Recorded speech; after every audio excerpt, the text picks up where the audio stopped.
Mesin baru Ducati membuat Marc Marquez semakin percaya diri, siap menggebrak musim baru MotoGP 2025.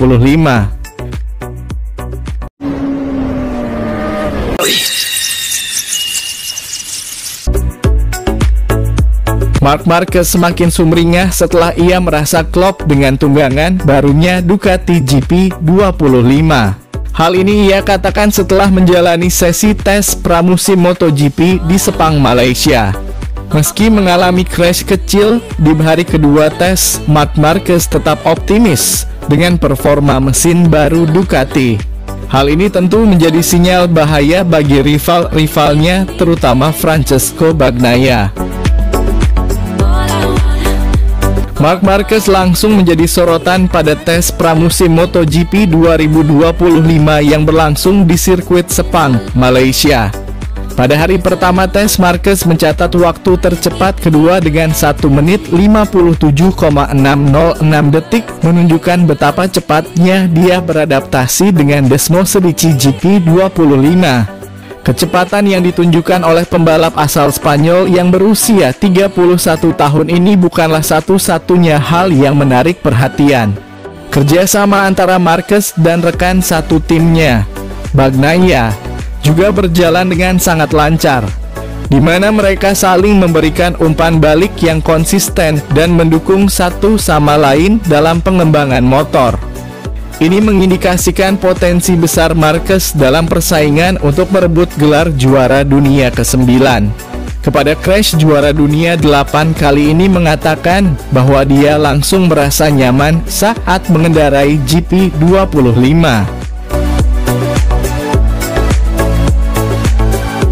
Pada rang pertama, saya sudah merasa sangat nyaman dengan motor ini, seolah saya tidak melewati 2 bulan tanpa naik motor MotoGP. Ini membuat segalanya lebih mudah, karena ketika dapat sensasi itu, Anda lebih tepat dalam berkomentar. Ini super penting, karena Anda menjajal banyak perangkat, ujar Marquez. Pernyataan tersebut menggambarkan betapa cepatnya Marquez dalam menyesuaikan diri dengan motor baru serta karakteristiknya. Marquez mampu memberikan umpan balik yang terperinci dan tepat untuk mendukung tim dalam mengembangkan motor. Dalam konteks ini, ia juga terus berkolaborasi dengan Bagnaia.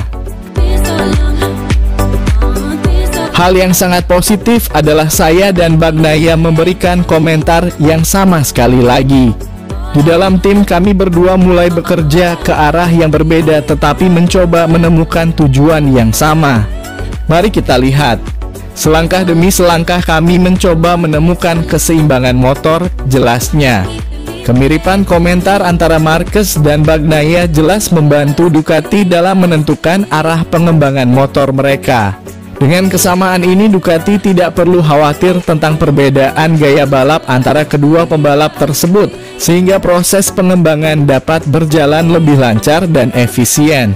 Kesepahaman ini membuat tim dapat fokus pada peningkatan performa motor secara keseluruhan tanpa harus mengatasi masalah perbedaan pandangan dari Marquez dan Bagnaia. Meskipun Marquez dan Bagnaia memiliki gaya balap yang berbeda, mereka tetap mampu berkolaborasi dengan baik demi mencapai tujuan yang sama. Mereka saling mendukung dan bertukar informasi penting untuk mengoptimalkan performa motor yang digunakan. Kerjasama ini menjadi kunci dalam meningkatkan kualitas motor yang mereka kendarai, serta memungkinkan mereka untuk menghadapi tantangan dengan lebih solid dan terkoordinasi.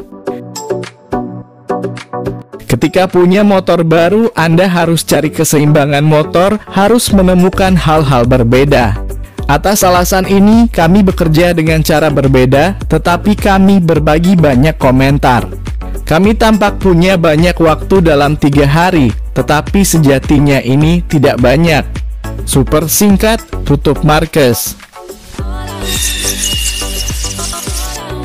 Pembalap Pertamina Enduro VR46 Franco Morbidelli sukses jadi tercepat pada hari kedua tes pramusim MotoGP di sirkuit Sepang.